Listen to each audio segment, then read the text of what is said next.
ខ្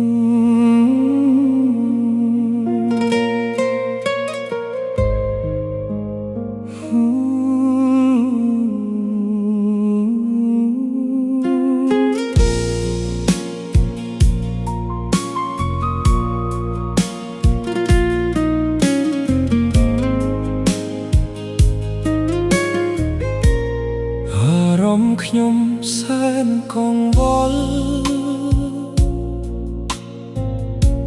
សែនខ្វាយខ្វល់សែនស្មុគស្មាញរឿងជាច្រើននៅជាប់ប្រាណគ្មានស្រាស្រានពេលណាបានធូរស្បើយខ្លាំងបញ្ហាជីវិតខ្ញុំខំគិតខំដោះស្រាយពេញខួរក្បាលធ្វើយ៉ាងណាបានធូរស្រាលពីខួរក្បាលខ្ញុំបានខ្លាំង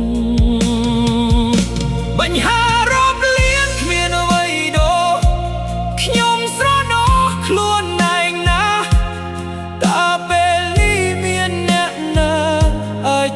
ខ្ញុំបាន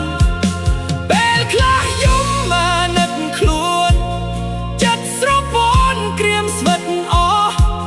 ទ្រូងស្ទើរធ្លុះគ្មានអ្នកដឹងថាខ្ញុំហត់ណាស់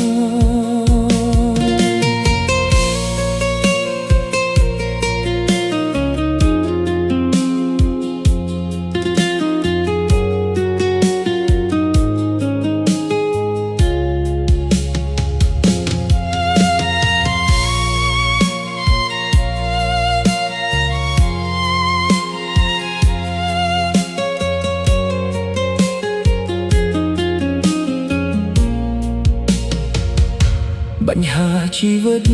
ខ្ញុំខំគិត